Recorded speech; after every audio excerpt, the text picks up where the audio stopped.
Hi friends, welcome back to our channel. ఈ వీడియోలో ఒక మంచి టిప్ అయితే చెప్పబోతున్నానండి. వీడియో స్కిప్ చేయకుండా చూసేయండి.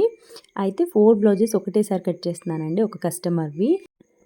3 లైనింగ్ బ్లౌజెస్ అండి. ఒకటేమో నార్మల్ ప్లెయిన్ బ్లౌజ్. అయితే 4 కూడా నేను ఒకటేసారి కట్ చేయబోతున్నాను. ముందుగా అయితే మనం లైనింగ్ అనేది వాష్ చేసుకొని నీట్‌గా ఇలాగా ఫోల్డ్ చేసి అయితే పెట్టుకోవాలి. చూడండి, ఇలాగా ఫోల్డ్‌లు అయితే చేస్తున్నాను. ఇలాగ నీట్‌గా ఐరన్ చేసుకోండి. ఐరన్ చేసుకుంటే ఇంకా బెటరు. నేనైతే ఐరన్ చేయట్లేదు. నార్మల్‌గానే ఫోల్డ్ చేశాను. చూడండి, ఈ ఫోల్డింగ్ అయితే సరిపోతుంది మనకి. జాయింటింగ్ అనేది అయితే పడదు. సో, ఈ ఫోల్డింగ్ మీదనే మిగతా 3 కూడా వేసేసుకుందాము. ఇలా నీట్‌గా ఫోల్డ్ చేసుకోండి. నేనైతే లైనింగ్ ఉతికేసిన వెంటనే ఇలాగ ఫోల్డింగ్ చేసుకొని నీట్‌గా పెట్టేస్తానండి. మ్యాక్సిమం ఐరన్ చెయ్యను. బాగా ముడతలొచ్చి లేదంటే నార్మల్ క్లాత్ లైనింగ్ ఏదైనా ఇస్తారు కదా బ్లౌజ్ పీసులు, అవైతేనే నేను ఐరన్ చేసుకుంటాను. చూడండి, ఇదైతే టిప్ టాప్ పీస్ అండి. 25 రూపీస్ ఉంటుంది కదా, ఆ ముక్కిచ్చారు. ఇవైతే కాటన్‌వి నేను తీసుకొచ్చాను. నేనైతే మ్యాక్సిమం నన్ను వేయమని చెప్తే గనుక నేనైతే లైనింగ్ కాటన్‌దే యూజ్ చేస్తానండి. ఇదైతే ప్లెయిన్ బ్లౌజ్. ఒక శారీలోది బ్లౌజ్ అంతగా మంచిగా రాలేదండి. అందుకనేసి ఇలాగ బ్లౌజ్ అయితే తీసుకొచ్చాను. Normal blouse కుట్టమన్నారు. సో, 4 అయితే ఇలాగ నీట్‌గా ఫోల్డింగ్ చేసి అయితే పెట్టేసుకోవాలి. ఒక్కటేసారి 4 బ్లౌజులు అయితే కటింగ్ చేసేయొచ్చండి. 4 కాదు, ముందు వీడియోలో కూడా నేను పోస్ట్ చేశాను. ఎన్నైనా కూడా కటింగ్ అయితే చేసేసుకోవచ్చు. చాలా టైం అనేది సేవ్ అవుతుందండి. ఈజీగా ఒక బ్లౌజ్ కట్ చేయడానికి మనకొచ్చేసి 20 మినిట్స్ లేదా 15 మినిట్స్ అయితే టైం పడుతుందండి. సో, 1 అవర్ మనకిక్కడ కలిసొచ్చినట్టే కదా 4 బ్లౌజెస్ అంటే. ఇలాగా ఫోల్డ్ చేసుకున్న తర్వాత ఒక స్ట్రెయిట్ లైన్ అయితే డ్రా చేసుకోండి. ఎల్ స్కేల్‌తో ఒక పావించి ఎక్స్ట్రా అయితే మార్క్ చేసుకోండి. ఎందుకంటే పైపింగ్ వేస్తాం కదా, సో, దానికోసం ఒక పావించి ఎక్స్ట్రా మార్క్ చేశాను నేనైతే. ఇలా మార్క్ చేసుకున్న తర్వాత ఆది బ్లౌజ్ అయితే తీసుకోవాలండి. నేను కత్తెరైతే మర్చిపోయానండి. అందుకని మళ్ళీ వెళ్ళి కత్తెర తీసుకొనొచ్చాను. ఇలాగా ఎక్స్ట్రా అంతా కూడా నీట్‌గా కట్ చేసేసుకోండి. తర్వాత బ్లౌజ్ తీసుకొని బ్లౌజ్ పొడవెంతుందో చూసుకుందాము. హ్యాండ్ పొడవనేది ఇక్కడ మెజర్ చేసుకోవాలి. ఇలాగా పావించి ఖర్చు వదిలేసి ఖర్చులతోటి కలిపి మార్క్ చేశానండి. తర్వాత హ్యాండ్ లూజ్ కూడా ఒకటేసారి మార్క్ చేసుకోండి. మార్క్ చేసుకున్న తర్వాత ఒకసారి ఇలాగా టేప్ తీసుకుని చంక రౌండ్ ఎంతుందో చూసేసుకోండి. ఇలాగా చంక రౌండ్ ఎంతుందో చూసుకొని ఒక మార్క్ అయితే చేసుకోండి. ఫస్ట్ కుట్టు వరకు చూసుకొని ఒక మార్క్ అయితే చేసుకొని ఒక స్ట్రైట్ లైన్ డ్రా చేసుకోండి. తర్వాత ఖర్చు కోసము 1½ ఇంచ్ కానీ లేదా 2 ఇంచెస్ కానీ మనకి ఎంత కావాలంటే అంత ఇలాగైతే మార్క్ చేసేసుకోండి. తర్వాత 1 ఇంచు షోల్డర్ దగ్గర నుంచి 1 ఇంచు ఎవరికైనా అంతే అండి. ఏ బ్లౌజ్ వాళ్ళకైనా 1 ఇంచు వదిలేసి ఇలాగా నీట్‌గా కర్వ్ అనేది ఇచ్చేసేయాలి. నేనైతే కర్వ్ స్కేల్ యూజ్ చేయనండి. చాలా వీడియోస్‌లో చెప్పాను నేను. నార్మల్‌గానే నేను మార్క్ చేసేస్తాను. ఇలాగ ఒక టక్ అయితే ఇచ్చుకున్న తర్వాత ఎక్స్ట్రా అంతా కూడా నీట్‌గా కట్ చేసేసుకోండి. ఇక్కడైతే మనకి ఏ బ్లౌజ్‌కి కూడా ఒక హ్యాండ్‌కి కూడా జాయింట్ అనేది పడదండి. ఎందుకంటే చిన్న సైజ్ బ్లౌజే కదా, కరెక్ట్‌గా సరిపోతుంది. ఇలాగ అన్నీ కూడా ఒకదానిపైన ఒకటి వేసేసుకోండి. ఫ్రంట్ పార్ట్ లోతు తీయాలి కదా, సో, దానికోసము ఇలాగా నీట్‌గా వేసేసుకోండి. ఇలాగా ఒకదానిపైన ఒకటి నీట్‌గా వేసేసుకున్న తర్వాత షోల్డర్ కుట్టు దగ్గర నుంచి 1 ఇంచ్‌కి ఒక మార్క్ చేసుకోండి. తర్వాత ఇక్కడ 2 ఇంచెస్ మనము ఖర్చు కోసం తీసుకున్నాం కదా, సో, అక్కడికి ఇలాగా మార్క్ చేసుకొని 1 ఇంచ్ దగ్గర నుంచి ఇక్కడ ఇలాగ టేప్ పెట్టేసేయండి చూపిస్తున్న విధంగా. ఇక్కడ మిడిల్‌లో ఒక 1/2 ఇంచ్‌కి మార్క్ చేసుకొని ఇలాగ హైబ్రో షేప్ వచ్చేలాగా స్లోగా మార్క్ చేసేసుకోండి. చూడండి, నీట్‌గా ఇప్పుడు ఇలాగా మార్క్ చేసుకున్న విధంగా కట్ చేసేసుకోండి. చూడండి, చాలా నీట్‌గా హైబ్రో షేప్ అయితే వచ్చింది కదా, సో, అలాగనే నీట్‌గా మార్క్ చేసుకొని ఒక టక్ అయితే ఇచ్చుకోండి గుర్తుండడం కోసము. 4 బ్లౌజులు అయితే కట్ అయిపోయాయండి హ్యాండ్స్. వీడియో స్టార్టింగ్‌లో చెప్పాను కదండీ, ఒక మంచి టిప్ అయితే షేర్ చేయబోతున్నాను. వీడియో స్కిప్ చేయకుండా చూడండి అని. అది బ్యాక్ పార్ట్‌లోనేనండి. ఇప్పుడు చెప్తాను. ఇలాగా 4 బ్లౌజులు కూడా నీట్‌గా ఇలాగా ఒకదానిపైన ఒకటి వేసుకొని ఫోల్డ్ అయితే చేసేసుకోండి. ఇవి కింద ఎందుకు వేస్తున్నానంటే ఇవి కొంచెం జారిపోయే క్లాతులు కదండి. సో అందుకని కాటన్‌ది కదా అందుకని ఇవి పైనేస్తున్నాను.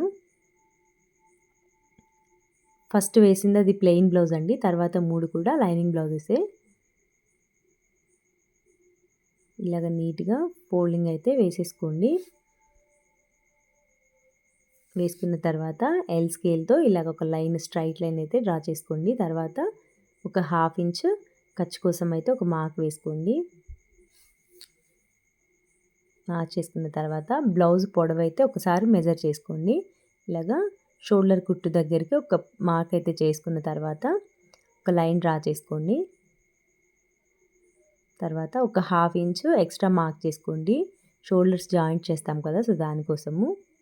తర్వాత ఇప్పుడు బ్యాక్ పార్ట్ ఇలాగా మిడిల్‌కి ఫోల్డ్ చేసుకొని ఒక మార్క్ అయితే ఇచ్చుకొని 1 ఇంచ్ టక్స్ కోసము 2 ఇంచెస్ ఖర్చు కోసం అండి. ఇక్కడ వచ్చేసి బ్యాక్ పార్ట్ నడుము వీపు పొడవండి ఇది. వీపు పొడవు మార్క్ చేసుకోవాలి. తర్వాత చంక రౌండ్ కూడా ఎంతుందో అది ఎలాగో మార్క్ చేసుకున్న తర్వాత షోల్డర్ నెక్ విడ్త్ కోసము 5.5 ఇంచెస్ అయితే మార్క్ చేస్తున్నానండి. ఈ బ్లౌజ్ నేను కుట్టిందే ఆది బ్లౌజు. నెక్ విడ్త్ వచ్చేసి 2.5 ఇంచెస్, కిందనేమో 3 ఇంచెస్ ఇచ్చానండి. ఎందుకంటే కొంచెం డీప్‌గా ఉంటే బాగుంటుంది కదా! అలాగా చంక రౌండ్ వచ్చేసి 5.5 ఇంచెస్ వచ్చిందండి. చిన్న సైజ్ బ్లౌజు 30 సైజ్ బ్లౌజ్ కాబట్టి 5.5 ఇంచెస్ వచ్చింది. ఇక్కడ నడుము లూజ్ వచ్చేసి 7 మీద 2 గీతలు వచ్చిందండి. దాన్నే ఇక్కడ మార్క్ చేసుకోవాలి చెస్ట్ లూజ్ దగ్గర. ఇలాగ మార్క్ చేసుకున్న తర్వాత ఎక్స్ట్రా 2 ఇంచెస్ ఖర్చు కోసము మార్క్ చేసుకోవాలి. తర్వాత 1.5 ఇంచ్ ఎక్స్ట్రా మార్క్ చేసుకోవాలండి. ఎందుకంటే చెస్ట్ లూజు ఏ బ్లౌజ్ వాళ్ళకైనా సరే, అంటే ఏ సైజ్ బ్లౌజ్ వాళ్ళకైనా సరే 1.5 ఇంచ్ ఎక్స్ట్రా మార్క్ చేసుకుంటే సరిపోతుందండి. ఇప్పుడు ఒక లైన్ అనేది డ్రా చేసుకుందాము. ఇలాగ నీట్‌గా లైన్ అనేది డ్రా చేసుకున్న తర్వాత నడుము లూజ్ వచ్చేసి 7 మీద 2 గీతలు అని చెప్పాను కదండి. అది ఇక్కడ గుర్తుండడం కోసం అని చెప్పి ఇక్కడ మీకు రాస్తున్నాను. సో 2 ఇంచెస్ ఎక్స్ట్రా ఖర్చు కోసము 1.5 ఇంచ్ చెస్ట్ లూజ్ అండి. ఇక్కడ 1 ఇంచ్ లేదా 1.5 ఇంచ్ ఇలాగ ఒక మార్క్ చేసుకొని నీట్‌గా కర్వ్ అనేది ఇచ్చేసేయాలి. ఇలాగ నేను కర్వ్ స్కేల్ అయితే యూజ్ చేయట్లేదు. నార్మల్‌గానే మార్క్ చేసుకున్నాను. నెక్ దగ్గర ఒక మంచి టిప్ చెప్తానండి.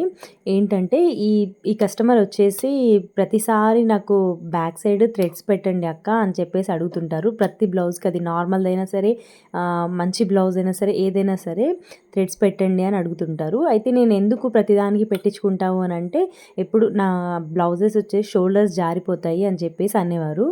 సో అది ఎందుకు ఏం ప్రాబ్లము అనేసి నేను ఈ బ్లౌజెస్‌లో క్లియర్ చేద్దామనేసి అనుకుంటున్నాను. అయితే ఇక్కడ నేను 5.5 ఇంచెస్ పెట్టాను కదా! సో దానికి నేను తగ్గిస్తున్నానండి. ఒక 1/2 ఇంచ్ అనేది తగ్గిచ్చేసి ఇక్కడ నెక్ విడ్త్ వచ్చేసి ఫస్ట్ 2.5 ఇంచెస్ తీసుకున్నాను కదా! ఇప్పుడు 2.5 ఇంచులైతే తీసుకుంటున్నాను.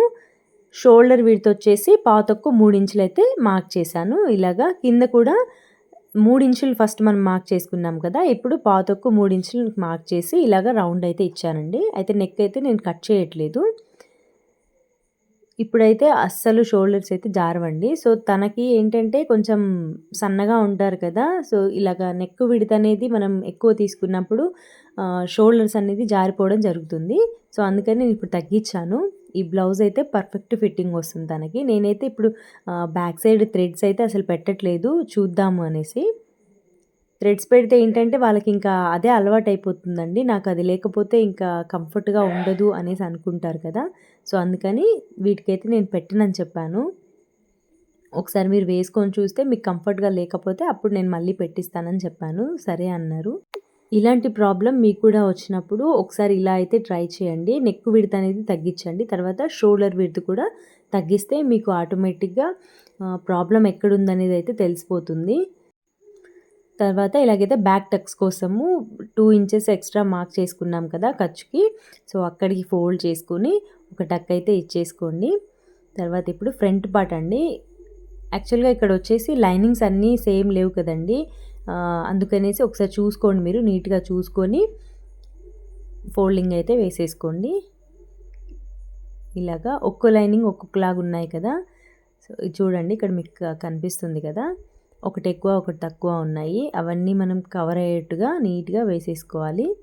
ఒకటికి 2 సార్లు చూసుకోండి. లేదంటే కింద ఉన్నవేమో తక్కువైపోతాయి, పైన ఉన్నది మనకు కరెక్ట్గా వస్తుంది. కట్ చేసుకోక ముందే వేసుకునేటప్పుడే 1కి 2 సార్లు మీరు చూసుకోండి. తర్వాత ఇలాగ 2 ఇంచెస్ ఫోల్డ్ చేసుకోండి, ఎందుకంటే షేప్ పట్టీలు కట్ చేస్తాం కదా, సో దానికోసము 2 ఇంచెస్ అయితే ఇలాగ ఫోల్డ్ చేసుకుని, నెక్ దగ్గర అయితే నేను నెక్ కట్ చేయలేదు కాబట్టి ఒక మార్క్ అయితే కొంచెం బాగా కనిపించేలాగా ఒకసారి మార్క్ చేసుకోండి. ఇలాగ మార్క్ చేసుకొని చిన్నగా ట్యాప్ చేస్తే అక్కడ మార్క్ అనేది పడిపోతుంది. తర్వాత ఇలాగ నీట్గా మార్క్ అయితే చేసేసుకోండి.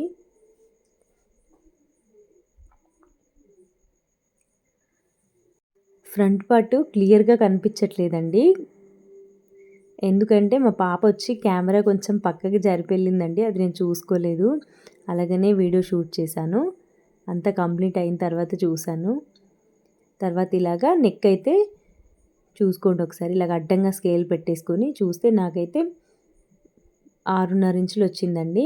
అయితే 1/2 ఇంచ్ ఇక్కడ షోల్డర్కి వదిలేసి 6 ఇంచులు అయితే మార్క్ చేసుకోండి.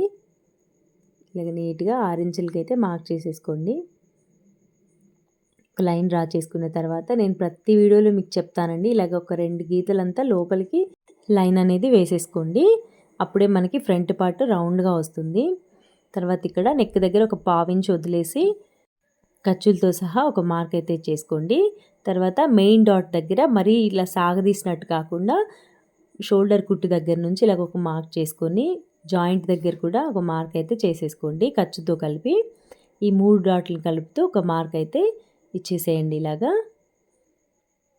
రౌండ్గా నెక్ కూడా రౌండ్గా మార్క్ చేసుకున్న తర్వాత నేను చంక దగ్గర కూడా 1/2 ఇంచ్ అయితే మార్క్ చేశానండి. ఇలాగా మార్క్ చేసుకున్న తర్వాత ఇప్పుడు నీట్గా మార్క్ చేసుకునే విధంగా కట్ చేసేసుకోండి. అయిపోయిందండి. 4 బ్లౌజెస్ కూడా ఒకటేసారి కటింగ్ అయితే చేసేస్తున్నాము. ఇలాగ హ్యాండ్ అయితే పెట్టేసి నీట్గా అటు ఇటు జరగకుండా కట్ చేసుకోండి, లేదంటే కిందన ఉన్నవి అటు ఇటు జరిగిపోతాయి. ఇలాగ నీట్గా కటింగ్ అయితే చేసేసుకోండి. అయిపోయిందండి, ఫ్రంట్ పార్ట్ కూడా కటింగ్ అయిపోయింది. ఇప్పుడు డాట్స్ ఎక్కడెక్కడ పెట్టాలి అనేసి మార్క్ చేసుకుందాము. టేప్ తీసుకుని నీట్గా ఇలాగా మెయిన్ డాట్ వచ్చేసి 3 ఇంచెస్కి మార్క్ చేసుకోండి. ఉక్స్ పట్టి కాజా పట్టి సైడ్ 2 ఇంచెస్, జాయింట్ దగ్గర కూడా 2 ఇంచెస్ అండి. ఇలాగా టక్ అయితే ఇచ్చుకున్న తర్వాత ఇక్కడ కూడా ఒక టక్ అనేది ఇచ్చుకోండి.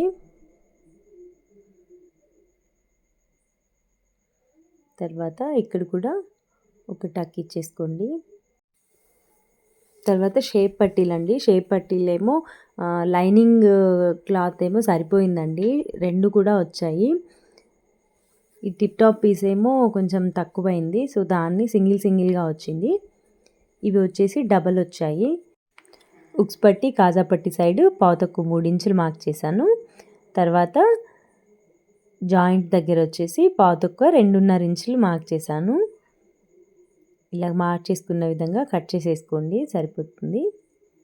తర్వాత ఈ క్లాత్ వచ్చేసి ఇవి కూడా డబల్ వచ్చాయండి, పర్లేదు, క్లాత్ కూడా మిగిలింది. తర్వాత ఇవే పెట్టేసుకొని నీట్గా ఇలా కట్ చేసుకుంటున్నాను. ఇలాగ నీట్గా కట్ చేసేసుకోండి. ఇలాగా చూడండి, చాలా సింపుల్ అండ్ ఈజీ మెథడ్ కదా. వీడియో స్కిప్ చేయకుండా చూస్తే మీకు కూడా అర్థమవుతుందండి. ఎక్కడైనా మంచి టిప్స్ ఉన్నాయంటే మీరు మిస్ అవుతారు కదా, సో వీడియో స్కిప్ చేయకుండా చూస్తే మీకు కూడా అర్థమవుతుంది. దీనికి చిన్న జాయింట్ అయితే పడిందండి.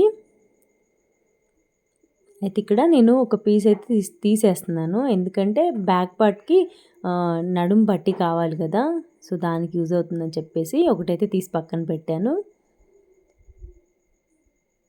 నీట్గా ఇలా కట్ చేసుకోండి. ఇక్కడ 2 కూడా వచ్చేస్తాయి మనకి.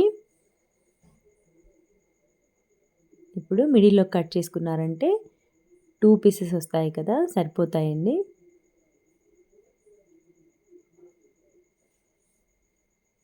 చూడండి, ఇక్కడ చిన్న జాయింట్ అయితే పడుతుంది. 2 ఓపెన్ చేసుకున్నామంటే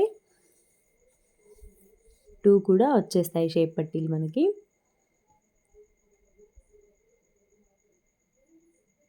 ఇదొచ్చేసి బ్యాక్ పార్ట్ కోసమండి. చెప్పాను కదా! బ్యాక్ పార్ట్ నడుం పట్టీ వేయడానికనేసి కట్ చేశాను. ఇది కూడా మనకి యూజ్ అవుతుందండి. నీట్‌గా ఇలా కట్ చేసేసుకోండి. తర్వాత అన్నీ కూడా దేని దానికి సెపరేట్ చేసేసుకోండి. ఒరిజినల్ క్లాత్ కూడా బ్లౌజ్ పీసెస్ కట్ చేసుకొని నీట్‌గా ఏ పీస్ కూడా పోనివ్వకుండా అన్నీ జాగ్రత్తగా ఒకదాని మీద ఒకటి పెట్టేసుకొని నీట్‌గా పక్కన పెట్టేసుకోండి. ఎందుకంటే బ్లౌజ్ అంతా కంప్లీట్ అయిన తర్వాత మనం వేస్ట్ క్లాత్‌లన్నీ పడేయాలి. వీడియో నచ్చితే లైక్ చేయండి. పక్కనే బెల్ ఐకాన్ ఉంటుంది. క్లిక్ చేసేయండి. నేను ఎప్పుడు వీడియోస్ పోస్ట్ చేసినా మీ దాకా వచ్చేస్తాయి. సబ్స్క్రైబ్ చేసుకోవడం మాత్రం మర్చిపోకండి.